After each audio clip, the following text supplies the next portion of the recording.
Item 4.1 is a presentation from Executive Director Jim Caesar pertaining to the Development Association.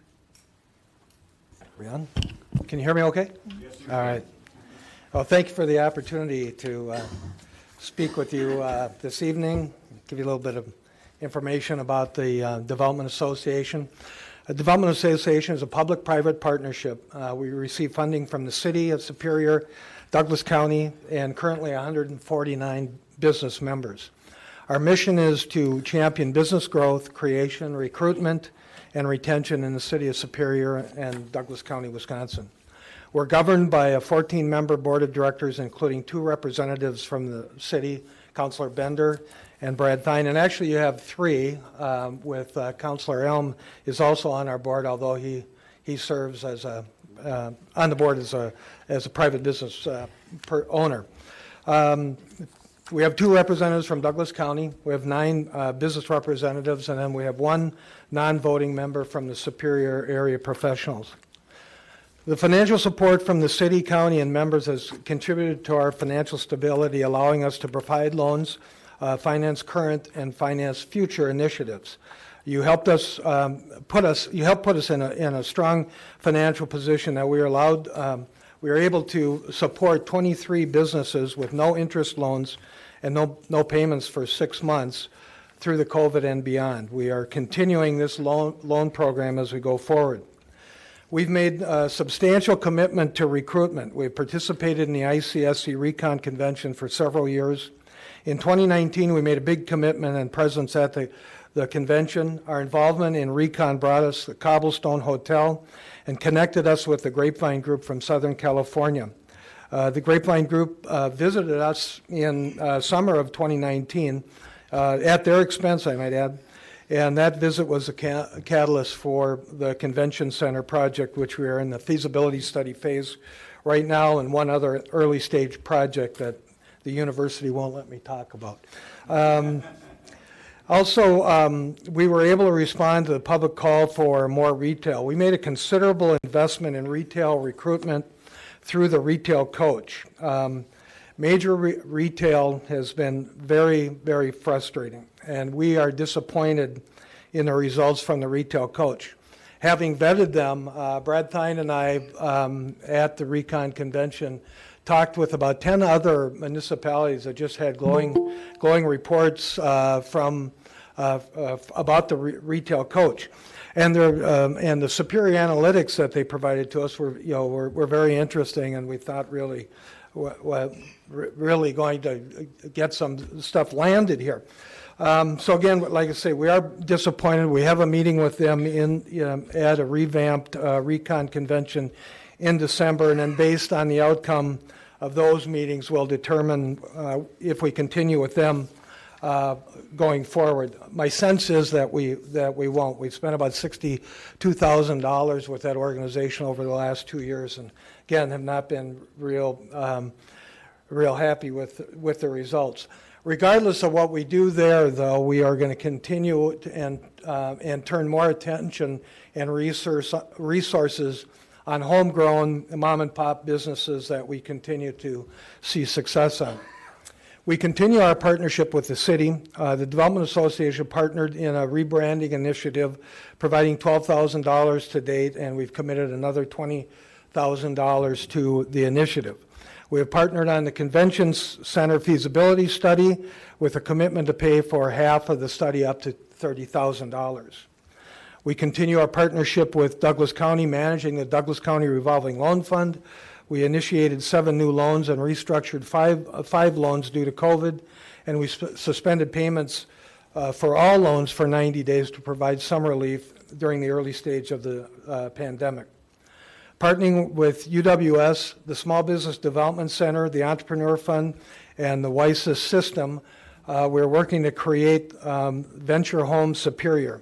And the Venture Home is a network of startup hubs that combine statewide resources with community initiatives to provide local entrepreneurs with access to a full menu of startup resources in their community. It also serves as a landing spot for Superior entrepreneur alumni to venture home and to contribute to their community. We've returned as a managing entity for the Superior Business Center. We've expanded the center to the former Arrowhead Printing Building, allowing a major tenant in the 8th Street building to expand. And over the last 2 years, we've added 15 new businesses, 7 of which are in the commercial kitchen. We have 2 new ones pending that will probably be moving in by the end of the year. And we have 1 new business that we are working at in the SBC for no rent for the first 120 days. We'll evaluate it at that point and determine if we'll continue at no rent for a while to help them get going, or if we start the progression of rent for that business. In addition, we provided rent assistance to several of the businesses in the business center, and we know that we saved 4 businesses that were affected by the pandemic.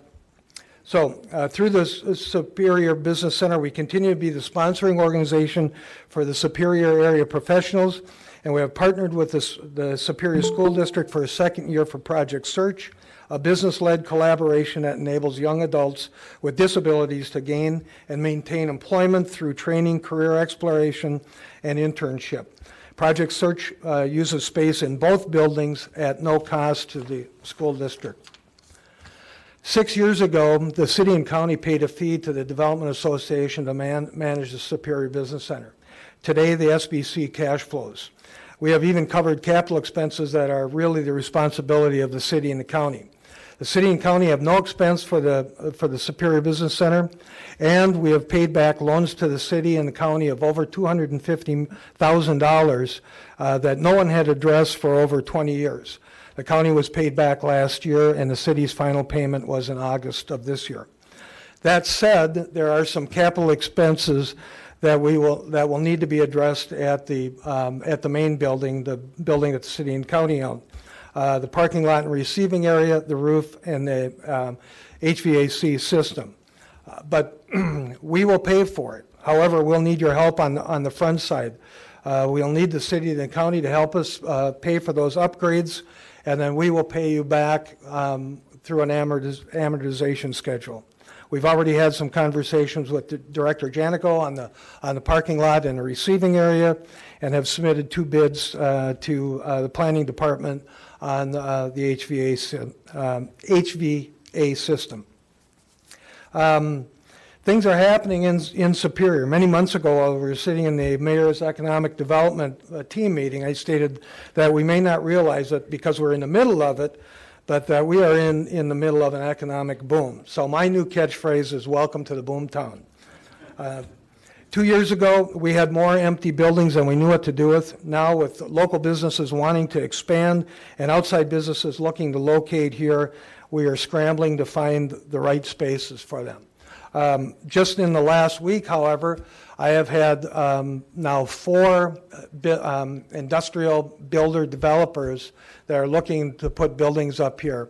One that I've been working with for over a year in the past has said, I won't build on spec unless I have 40% rental commitment.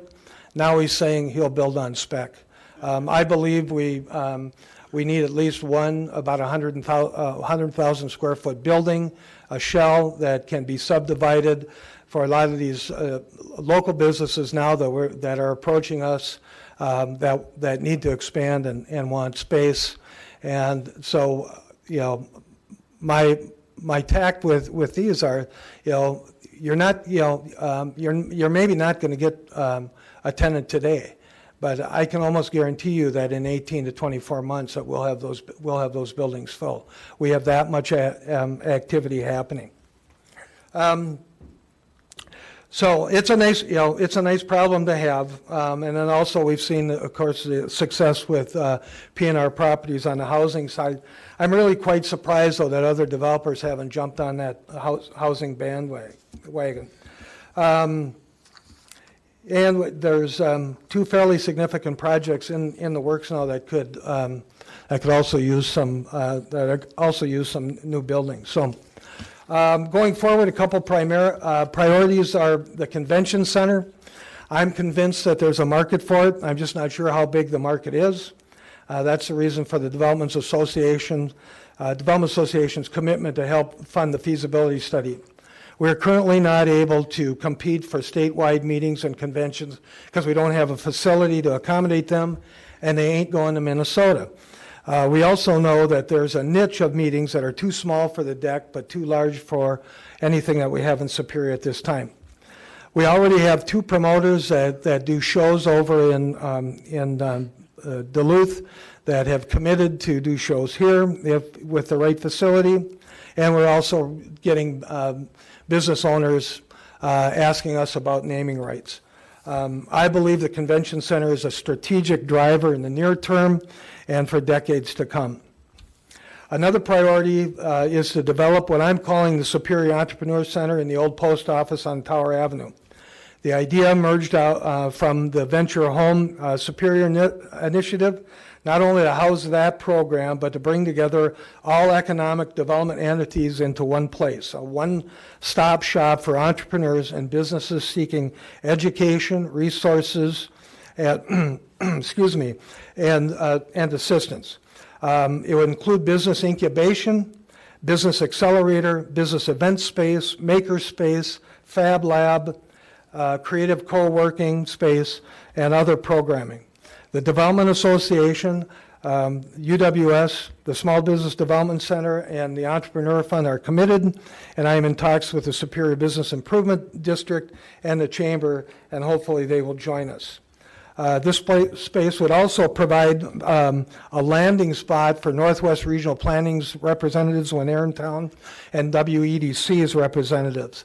And our intent is that we would set up programming with those regional and state entities so that there was specific times that they were in town where we could pull businesses in to meet with them and understand what they have to offer and assistance to businesses and entrepreneurs.